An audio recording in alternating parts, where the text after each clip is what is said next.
तो कथा कहती है कि बाणों की सैया पर पिता में भीष्म, धर्मराज युधिष्ठिर ने प्रणाम किया। भीष्म की आंख में आंसू आ गए। कुछ अच्छे से धर्म का वर्णन किया, भगवत धर्म सुनाया। कहा राजन, राज धर्मान दान धर्मान, राजा के लिए दानशील होना जरूरी है, प्रजा का पालन करने वाला हो, स्त्रियों का आदर मान सम्मान करने वाला हो। बहुत कुछ सिखाया, बहुत कुछ बताया और आखिर में पिता में भीष्म ने कृष्ण की स्तुति करते हुए अपने प्राण छोड़ दिए।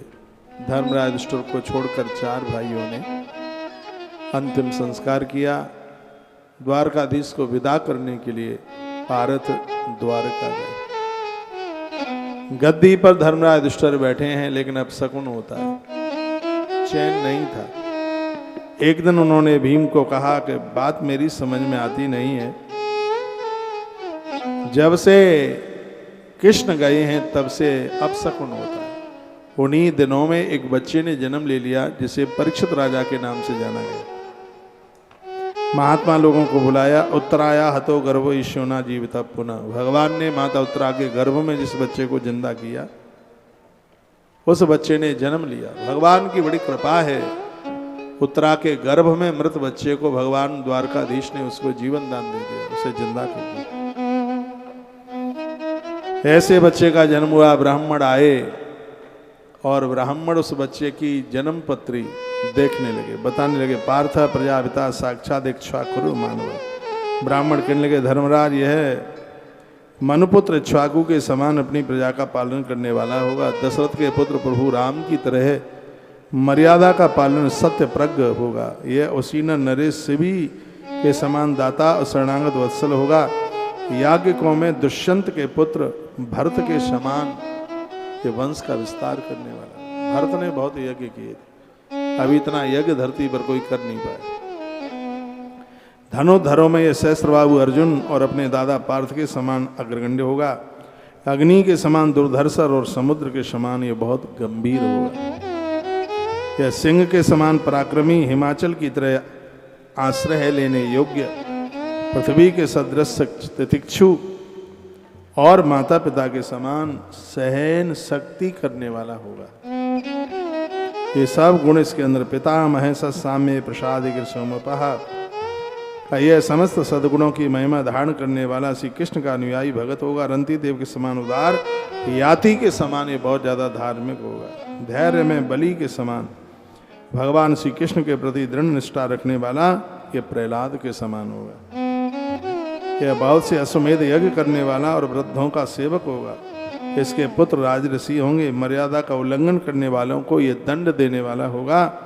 यह पृथ्वी माता और धर्म की रक्षा के लिए कलयुग का दमन करने वाला होगा। कलयुग का दमन किसे कहते हैं? आप शराब को दबोच के रख दें, जुआ को दबोच करके रख दें, पराई नारी के प्रति दुराचारता उसको दबोच करके रख दें। यदि ऐसा हो जाए तो समाज का वही व्यक्ति परीक्षित है। यह श्लोक बड़ा अद्भुत है। निगृहीता कलेरेसा भुवो धर्मश कारणम और आज श्री नाम जनेता शास्ता चपथगामी नाम। कहा यह पृथ्वी माता और धर्म की रक्षा के लिए कलयुग का दमन करने वाला होगा, कलयुग के दोषों को मिटाने वाला होगा। तक्षकादात्मनो मृत्युम द्विज पुत्रोपसर्जिताम। बस एक ही गलती से होगी, क्या होगी? एक महात्मा का अपराध इसके द्वारा होगा तो ब्राह्मण कुमार के श्राप के द्वारा इसकी जिंदगी की लीला समाप्त हो जाएगी। तक्षकादात्मनो मृत्युम, तक्षक सांप के डसने से इसकी मृत्यु होगी। ज्योतिष शास्त्र के विशेषज्ञ ब्राह्मण राजा युधिष्ठिर को इस प्रकार बालक के बारे में फलादेश बता के दक्षिणा ले करके वहां से प्रस्थान कर गए। समय चलता रहा, ये बालक थोड़ा छोटे से बड़ा हुआ। इधर एक दिन की बात थी, अपने भाई युधिष्ठिर के अपने भाई भीम के पास युधिष्ठिर बैठे थे। आंख में आंसू आ गए। कहने लगे, भीम बात समझ में नहीं आती है। गता सप्ता धुनामासा भीमसेन तवानुज। अनुज पता क्या बताऊं, पता लगता नहीं है। जब से कृष्ण गए हैं तब से मुझे बहुत अपशकुन हो रहे हैं, बहुत दिक्कत सी हो रही है, समझ में आ नहीं रहा है कि ऐसा क्यों हो रहा है। बच ना पिबंती स्तनम वत्सा ना दुयंती च मातरा। गैया अपना दूध नहीं दोने दे रही, बच्चे अपनी माँ का दूध पी नहीं रहे। रुदंत श्रमखा गावों ने संतर शवाब रजे। बछड़े दूध नहीं पीते, गौएं दोहने नहीं देती, गौशाला में गौएं आंसू बहा रही हैं, बैल उदास खड़े हैं। समझ में नहीं आता बात का। देवता निरुदंती वसुदंती या चलंती च। वर्णन किया देवताओं की मूर्तियां रो रही हैं, उनमें से पसीना बह रहा है और वह हिल डुल रही हैं। देश गांव शहर बगीचे खाने और आश्रम सब श्रीहीन हो गए हैं, स्थान आनंद रहित हो गए।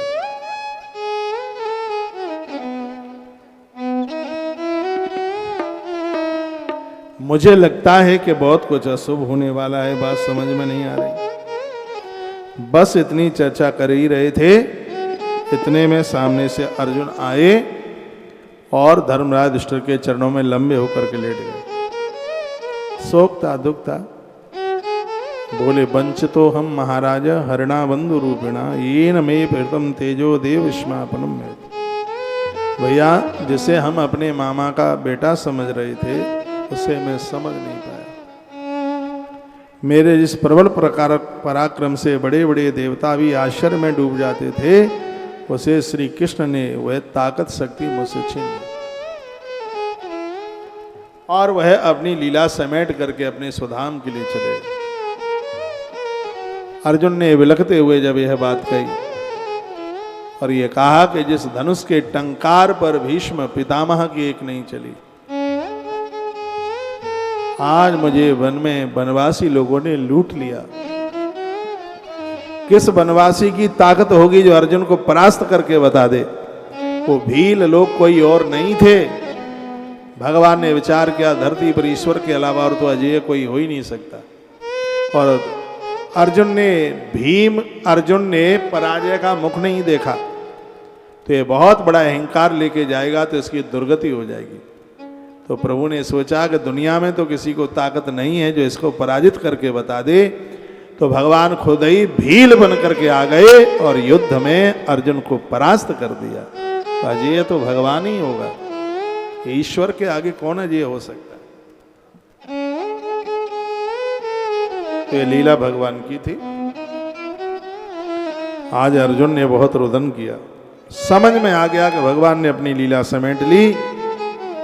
उसी समय परीक्षित को गद्दी का मालिक बना करके पांडवों ने 36 साल ही राज्य किया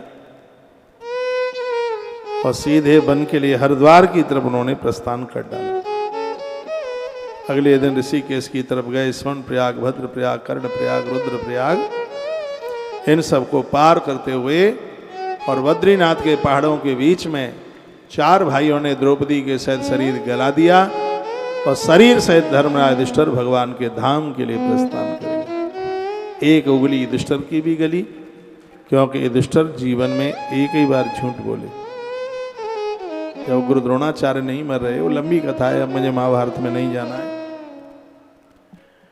तो एक उंगली उनकी भी गल गई। जो झूठ बोले बिना श्वास भी नहीं लेते, उनका क्या होगा?